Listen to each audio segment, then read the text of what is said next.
La siguiente transmisión es apta para toda la familia. Contiene closed caption y es financiada con recursos del Fondo Único de TIC.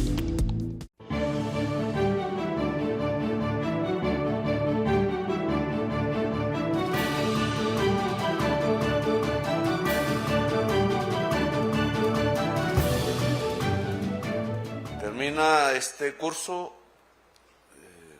con el nombre del capitán Hugo Rafael Moncada Gómez, 200 subtenientes, 163 hombres, 37 mujeres, 197 colombianos, 03 panameños. Por armas, bueno, tenemos una relación por armas. De las comunidades de donde provienen estos 200 subtenientes, hombres y mujeres, campesino 11, desplazados 20, fíjense el cambio en la historia de Colombia, que los campesinos son menos que los desplazados.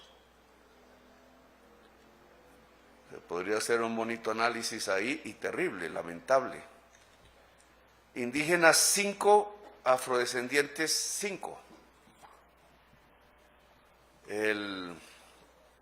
Esto va marcando que el origen, ya por nuestra estructura social actual, moderna, ya no es mayoritariamente rural, sino urbano. Sería bueno saber si de grandes ciudades o de pequeñas y medianas y de qué territorios viene y se va configurando el ejército de Colombia. El dato no lo tengo aquí, ojalá algún día me lo entreguen. Bien, pues felicito obviamente a Alejandro. No es fácil ser el primero, le decía, a veces cuando uno es el primero se le convierte en una prisión ser el primero durante toda la vida. Y a veces hay que saberse escapar de esa esclavitud. Lo puede atenazar a uno hasta el punto de que se dañe la vida y termine uno sumergido en la soberbia, y la soberbia no es buen consejero tampoco. Él ya tendrá su carrera por delante, le he deseado la mejor de las suertes, el hecho de ser primero en el curso inicial, como cuando uno hace el bachillerato también. Marca. Eso no es un caso más, un hecho anecdótico, un momento de alegría o de orgullo para él y la familia cuando se pone una medalla de ese estilo, sino que marca por toda la vida.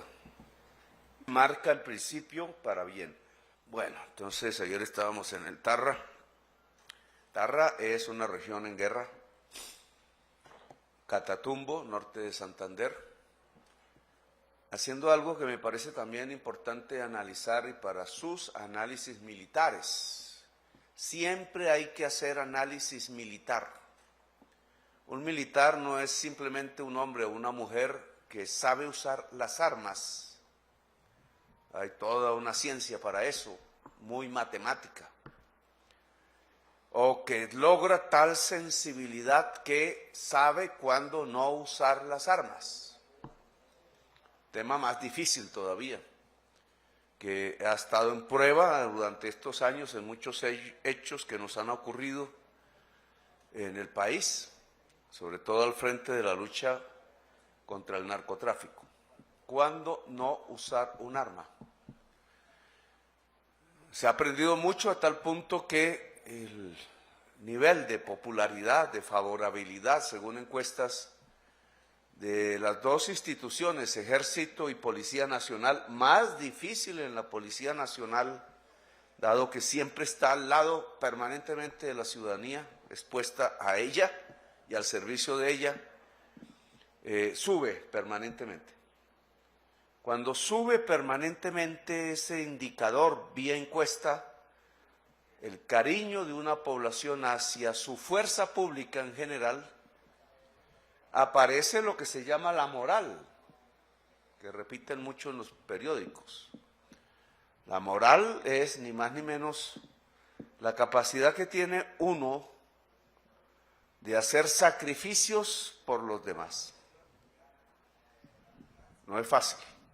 Y en una sociedad de esta época de la historia mundial es más difícil, porque lo que nos están enseñando es lo contrario, que solo hay que sacrificarse por sí mismo y no pensar en los demás. Y aquí la fuerza pública, por definición, esa es su característica central, es un sacrificio por lo demás, que la gente, antes que nada, la gente del pueblo, de nuestro pueblo, y es la naturaleza, es el territorio, es el aire, es una bandera, pero las banderas son símbolos de la gente. Detrás de cada símbolo, llámese bandera, escudo, etcétera, insignias, lo que está es la gente y nunca hay que olvidar eso. Si se defiende una bandera es porque se defiende una gente.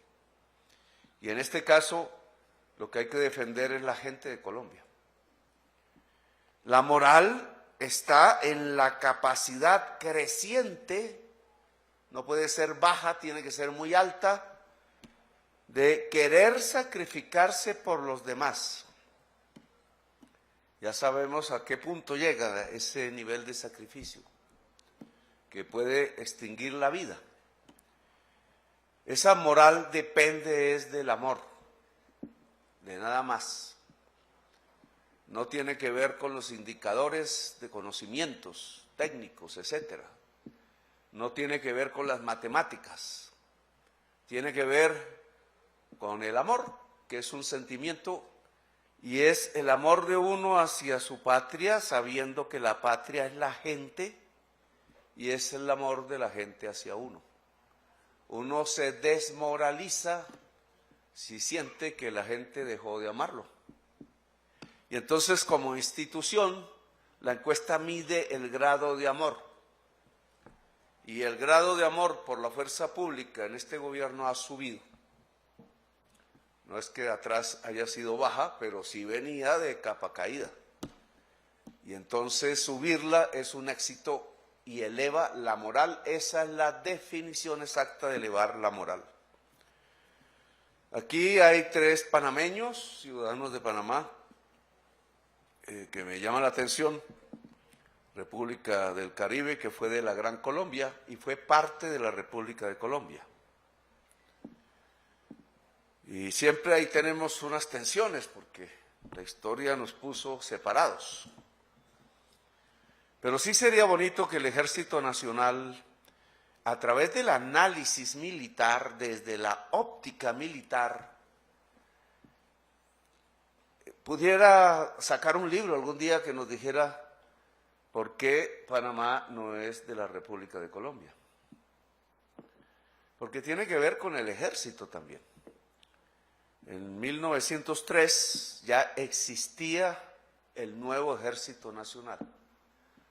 Recordemos que la fase histórica del Ejército de Colombia tiene 2 y un interregno dificilísimo en donde no había Ejército Nacional.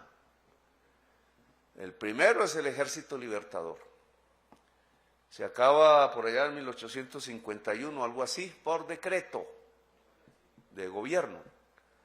Y ese decreto de gobierno fue motivado porque el general supremo del Ejército Libertador, indígena y presidente de Colombia, José María Melo, no hay cuadro de él en el Palacio de Nariño, está olvidado, quisieron que se olvidara el general.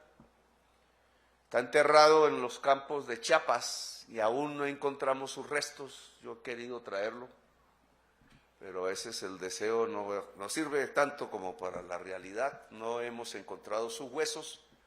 Fue fusilado por un ejército conservador en una época revolucionaria de México. Él estaba a órdenes de Benito Juárez. Por sus ideas que lo llevaron a participar en todas las batallas de Simón Bolívar, todas, incluso las que Simón Bolívar no estuvo, y después de la muerte de Bolívar lo llevó a defender con las armas la idea gran colombiana en Venezuela, para tratar de que se mantuviera en la Gran Colombia con las armas en la mano, fue derrotada la historia de la Gran Colombia por ahora, y él se fue a pelear en otros países, luchando siempre por la libertad, que fue lo que le enseñó Bolívar. Hay una frase de las Fuerzas Especiales de los Estados Unidos que me regaló el encargado de negocios, yo le devolví el regalo. Pero en la medallita que siempre cargaba aquí en mi billetera, la tenía muy emocionado ahí, el juramento decía, o dice, que todas las personas que integran las Fuerzas Especiales de los Estados Unidos juran luchar contra la opresión. Ese es el mismo juramento que nosotros hemos hecho. Y ese lo puso Bolívar, porque hace parte de la generación de los emancipadores, como los fundadores del ejército de los Estados Unidos fueron también, al lado nuestro. Hacemos parte de la misma historia, y es más o menos en las mismas épocas donde América se llenó de libertad y de repúblicas. La única monarquía que queda en América es Canadá y la respetamos, pero en general todos y todas las americanas con mucho heroísmo luchamos, porque somos descendientes de ellos, por la libertad y la república. Yo diría por la democracia, que la palabra vino después y es una lucha. Pero entonces sí sería bueno preguntarnos por qué, si una vez desaparece el primer ejército libertador y el general Melo es olvidado, por una razón básica, fue presidente elegido por los obreros de Bogotá para acabar la esclavitud y defender la industria nacional. Y los ejércitos esclavistas rodearon esta ciudad y por allá en Faca derrotaron al general José María Melo y acabaron por decreto con el ejército libertador y transaron acabar la esclavitud, pero a cambio de que reconociéramos que seres humanos de color diferente, traídos a la fuerza, fueran tratados como propiedad privada de los esclavistas y a cambio de su libertad se les pagara del Tesoro Nacional por indemnización. Asqueante. Y es páginas de la historia que no debemos olvidar. Después vino las guerras y guerras y guerras, de las cuales no hemos salido, y no hubo un ejército nacional, sino muchos ejércitos, casi siempre cada uno liderado por un hacendado. Defendían sus tierras y cómo defender su tierra, propiedad privada, pero no había un concepto de nación, de democracia, de lo colectivo, de la patria, sino de regiones e intereses. Yo creo que parte de eso hoy nos marca también nuestra historia actual, porque también hay grupos queriendo ser ejércitos particulares al servicio de hacendados que son hoy, todos ya lo sabemos, narcotraficantes.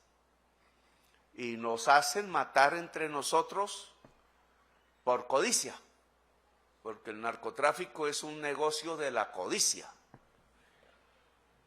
Y esto pues lo he recalcado muchas veces. Si la codicia gobierna Colombia, se acaba la vida. Codicia y vida son antagónicos. El alma codiciosa no está viva, termina en manos de la muerte o es instrumento de la muerte. Bien, el segundo ejército nacional entonces se creó después de décadas en lo que se llamó la regeneración, Constitución de 1886, que duró un siglo hasta hace poco. Nosotros la derogamos, Constitución del 91, pero se mantuvo la idea del Ejército Nacional como eje central. Y aquí salen unas ideas concretas. Una, lo que hemos decidido como pueblo, a menos que cambie la Constitución del 91, es que solo la fuerza pública tiene armas. Monopolio de las armas, le dicen eso aquí a mi cúpula. Monopolio de las armas es una escogencia, pudo ser otra, en Estados Unidos es otra. Y ahí hay masacres y masacres por doquier. Pero nosotros escogimos una que es la orden de la Constitución. Nadie más que el ejército debe tener, el ejército, la fuerza pública debe tener armas. Se hace una excepción hacia las compañías de seguridad privada. Un periodista, y debo hablar de eso aquí porque tiene que ver con oficiales del ejército y con el ejército, llegó a insinuar que entonces nosotros estamos usando las compañías de seguridad privadas para el crimen. Las compañías de seguridad privada, no todas, obviamente, no la mayoría, sí están siendo usadas para el crimen, pero no fue en este gobierno. Data desde la época en que se crearon las Convivir. Las Convivir fueron armadas en 20,000 armas oficiales por la Superintendencia de Industria. ¿De qué? De seguridad. De seguridad. Nunca, ni una pistola de esas 20,000 armas retornó al Estado. Ojo con eso. ¿Dónde están esas armas? Viejas sí están, pero ¿dónde están? Año 93, por allá, la fecha exacta no la encuentro. Es decir, esas armas entregadas por el Estado armaron al narcotráfico en Colombia. Ustedes no pueden deliberar, pero yo sí. Entonces hago estas frases porque tienen que ver con la violencia. El Estado creando el empoderamiento del crimen. Con esas armas, ¿cuántos soldados mataron? ¿Cuántos campesinos humildes murieron? 90,000, dice la Comisión de... 90,000 campesinos, dice la Comisión de la Verdad. Ayer en el Tarra entregué el primer modelo de la cartilla que se repartirá a todos los millones de estudiantes de los colegios públicos de Colombia, en todo el país, resumiendo el informe de la Comisión de la Verdad. Señor almirante, Cubides, como jefe de las fuerzas militares, usted debería, es una orden mía, repartir esas cartillas a cada soldado y policía de Colombia. Soldado de todas las armas. Porque es bueno, no que nos quedemos ahí pensando en el pasado, porque entonces nos fregamos, no salimos adelante y nos hundimos en depresión, tristeza y sale odio de ahí. Y el odio es mal consejero, el peor de todos. No podemos abrigar odio en el corazón. Pero sí debemos saber la historia. No se puede olvidar. El olvido no es, el perdón sí es, porque nos toca perdonar. Y ser perdonados también. El perdón social, una vez me sacaron, uy, Dios mío, sufrí una semana de ataques en la prensa porque puse una tesis de un filósofo francés que nació en Argelia, pero no voy a hablar de filosofía porque los aburro y hay que irse de vacaciones. Entonces, el perdón social, pero el perdón social no es posible sin conocer y reconocer los hechos y eso lo llamamos verdad.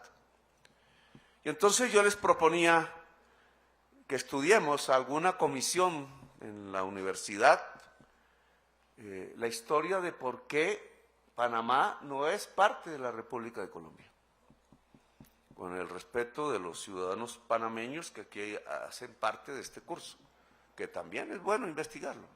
Yo estuve en Bocas del Toro, fronteras con Costa Rica, lindo lugar, en el Caribe. La gente de allí me saludó todo con amor, aman a Colombia. No sentí lo mucho ahí de la dirigencia, pero se llevaban la bandera de Colombia con mucho orgullo en el pecho. Yo creo que hay un sentimiento allí recóndito en nosotros y en ellos de nostalgia por no estar juntos. ¿Qué nos separó? Cuando yo fui a Bocas del Toro hace unos meses, iba con una sola intención. Allá hay una fosa común donde hay colombianos de nacimiento de la actual República de Colombia, ciudades que están hoy aquí en la República de Colombia, muertos, caídos en combate. Eran los generales y oficiales de uno de los ejércitos, porque ya dije que había muchos, pero era el ejército liberal que buscaba democracia. El ejército del general Rafael Uribe Uribe, asesinado cuando era el único senador liberal a machetazos a la salida del Congreso de Colombia, aquí en el centro de Bogotá, solo porque quería extender la educación pública al conjunto de Colombia. Historia, pero esa historia tenemos que reconocerla. Allá se reunieron liberales como él, de todas las islas del Caribe. Estaba la gente que luchaba por la independencia de Cuba, Nicaragua, Jamaica, Costa Rica, un general mexicano, siempre olvido el nombre, tengo que escribirlo en mi mano. ¿Cómo es? Catarino, se llama el general. Catarino Garza, Catarino Garza. Acordémonos en internet y vemos rápido si me equivoqué. Ese general del Ejército de México estaba en Texas cuando Texas era México. Y entonces cuando vino la invasión del norte, que quitó Texas a México, él no quiso deshonrar su uniforme, ni su juramento, ni su bandera, y se mantuvo en Texas armado al frente de sus hombres y no reconoció al gobierno de los Estados Unidos de Norteamérica, porque México son los Estados Unidos de mexicanos, y lo persiguieron por todas partes tratando de matarlo. Rebelde dirían, pero no era un rebelde. Estaba luchando por una legitimidad, porque Texas era de la República de México, así como Panamá de la República Colombiana. Y él se escapó, desapareció y terminó apareciendo en Bocas del Toro, 1885, y dirigió con todos los liberales colombianos, panameños hoy también, caribeños, la toma del cuartel de esa ciudad. Había un acorazado de los Estados Unidos al frente. Cuando yo llegué a Bocas del Toro también había otro.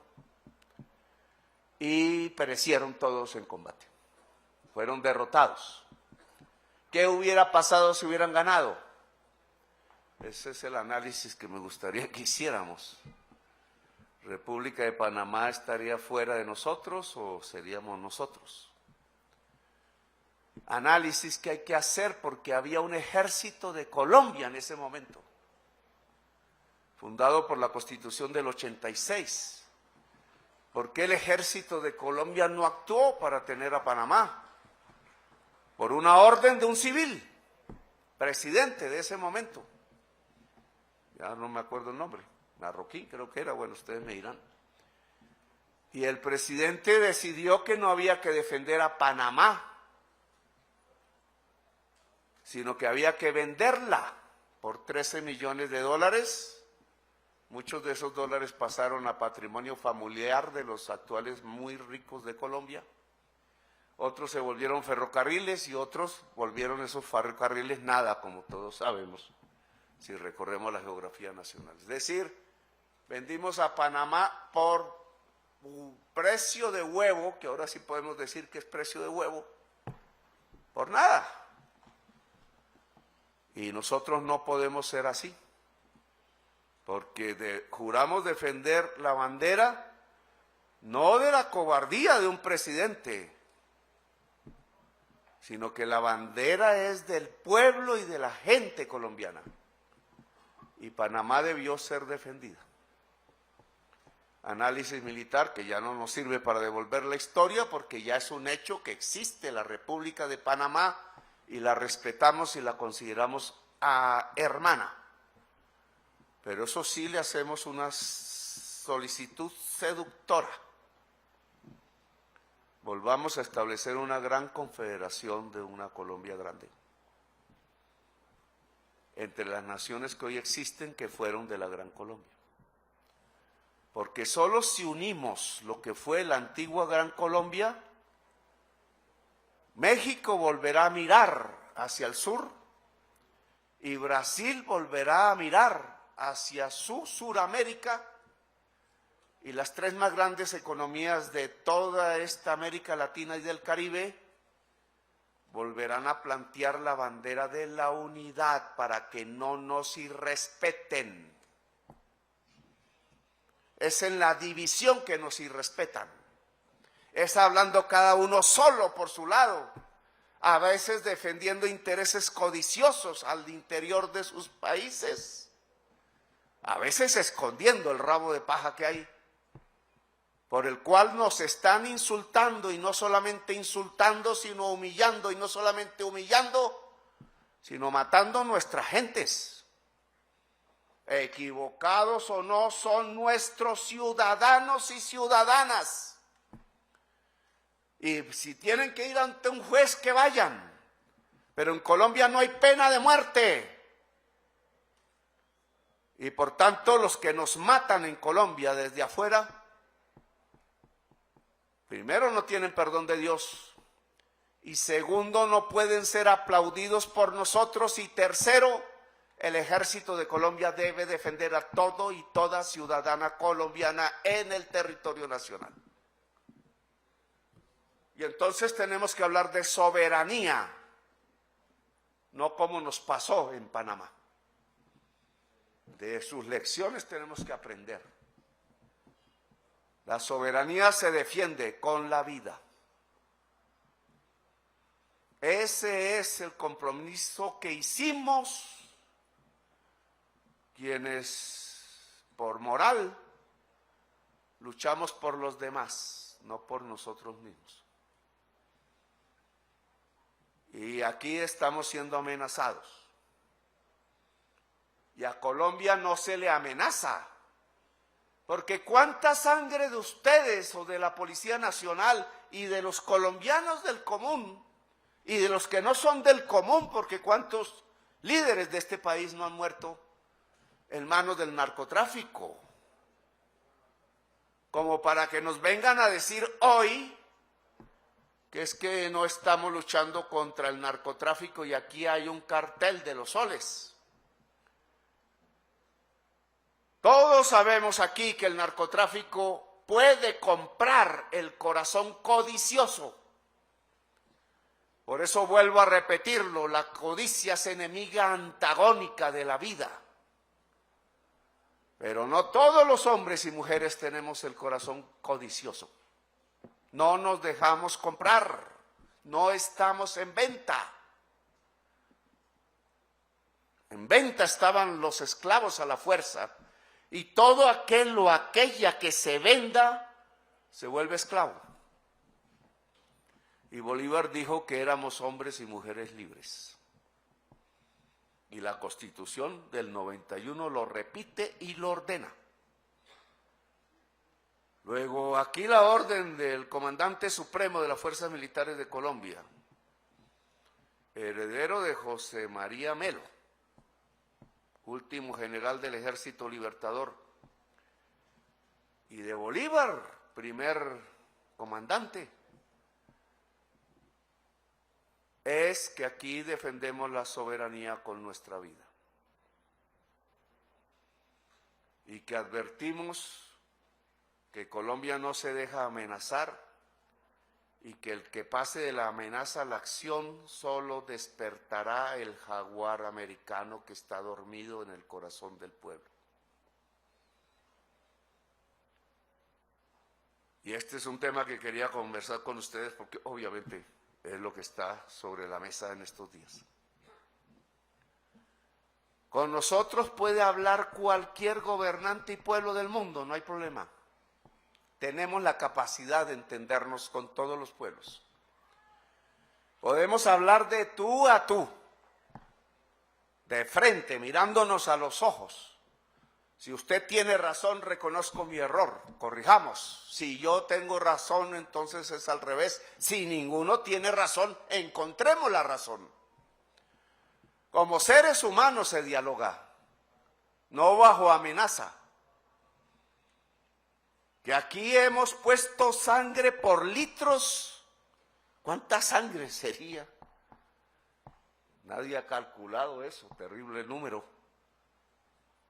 Sangre y sangre por luchar contra el narcotráfico desde hace medio siglo. Para que los berracos gringos no se metan tanta cocaína en la cabeza. Y entonces las gracias son un insulto. No tienen por qué insultarnos. Allá no han muerto, aquí sí. 1 millón de latinoamericanos muertos desde hace medio siglo es en esas guerras que ha desatado las mafias creadas por prohibir. Y entonces han empoderado a las mafias, así como hizo la Superintendencia de Seguridad cuando entregó 20,000 armas a los narcotraficantes más grandes de esa época bajo el manto de unas mal llamadas convivir. Cuando hablaba de las armas, almirante Cubides, es que yo creo que nosotros tenemos que hacer caso a la Constitución. Debe disminuir al máximo la venta de armas a los civiles. Eso tiene que desmontarse, almirante.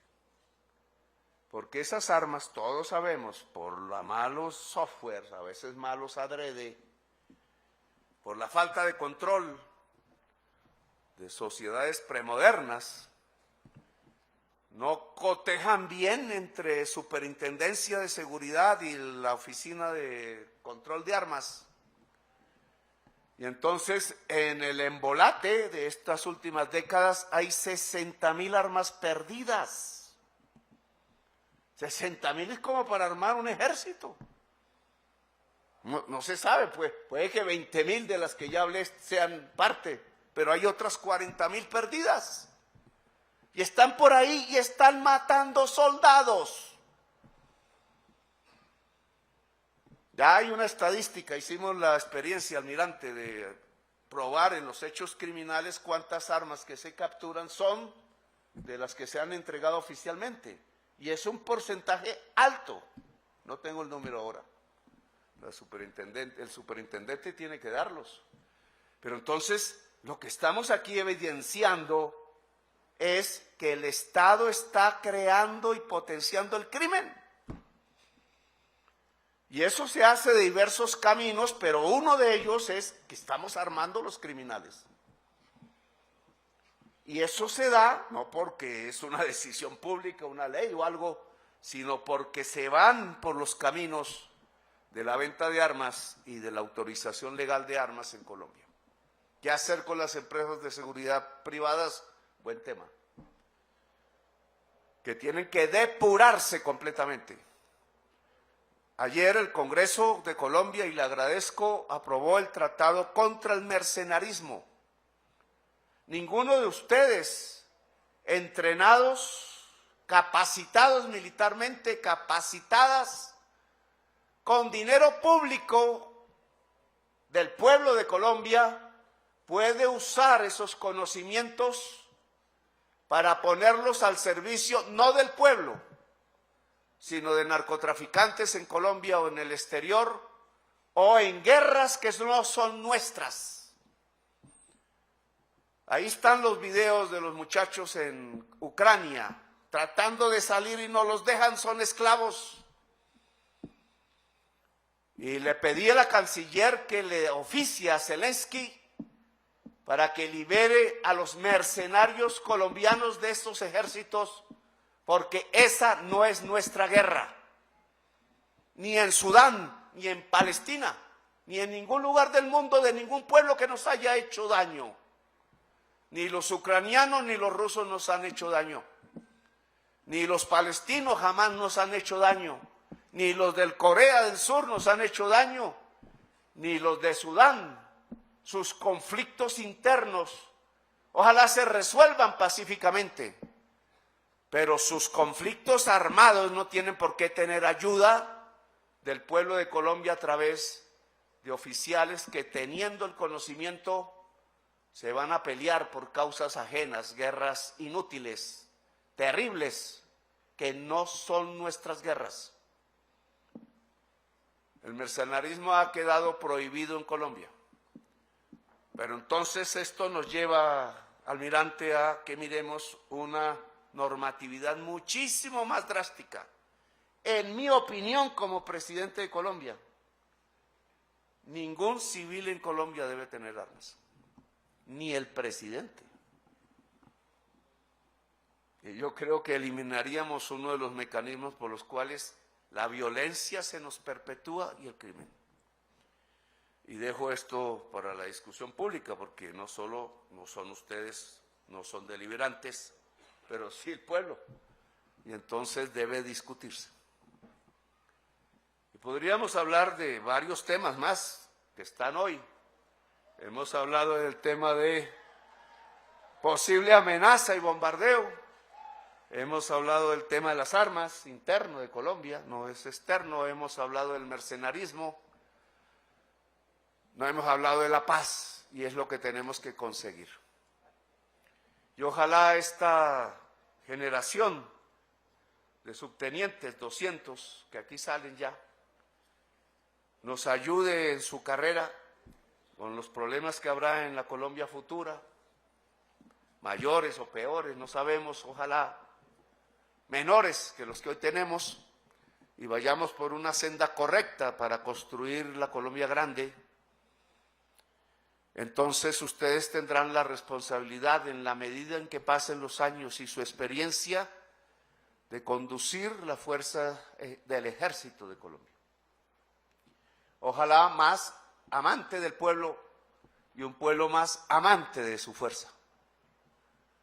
Ojalá campesinos, decíamos antes, y soldados puedan juntarse para alzar la bandera nacional en común y con orgullo, no otras banderas.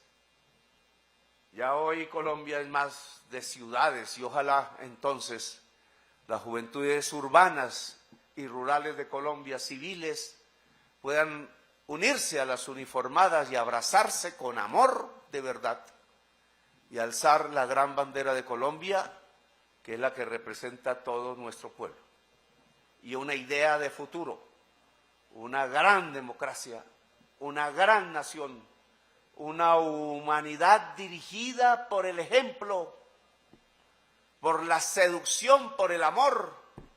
Paréntesis, salió una encuesta ayer que dice que los hombres de Colombia en el mundo tenemos el primer lugar en sentirnos felices del amor de la mujer que recibimos. Ese es un triunfo que hay que enorgullecerse. No hay pueblo en el mundo, según esa encuesta, que tenga ese mismo nivel. Y problemas sí que hay, todos sabemos, de feminicidios que van a la baja, de machismo, que no está a la baja todavía y que hay que llevar a la baja, pero entre hombres y mujeres libres, y hay que libertar al máximo la mujer y al hombre. Estamos construyendo una sociedad que por lo menos es vanguardia en el mundo en amarse. Ojalá dejemos de ser vanguardia en el mundo en matarnos. En la exuberancia de la vida no vale la pena entonces acabar la vida. Y ustedes son la generación que podrá hacer eso, paso a paso, con amor. Y lo lograrán, estoy seguro. No estaré yo dirigiéndole las palabras, pero ustedes las recordarán. Nuestro objetivo mayor es una gran Colombia, una Colombia grande, una Colombia en paz, soberana, libre, Colombia libre, hay que gritar desde el corazón. Y una Colombia de justicia y de libertad. Por eso juramos. Y entonces les agradezco mucho su atención. Aquí tengo otra. El ejército autorizó 12 días de permiso. Eso da hacia más o menos 18, algo así, de diciembre, 13, no, 14, 16 de diciembre. Entonces yo le voy a dar 5 días más de descanso. Traten de que coincida con la Navidad. Le he pedido a Colombia, pido, pero es orden presidencial que en esta Navidad no matemos, no nos matemos. Una Navidad en paz a todas ustedes, una Navidad de amor a todas ustedes. Que la paz y el amor nos permitan construir este sueño de la Colombia grande, del país de la belleza, de la Colombia potencia mundial de la vida. Muy amables, gracias por escucharme.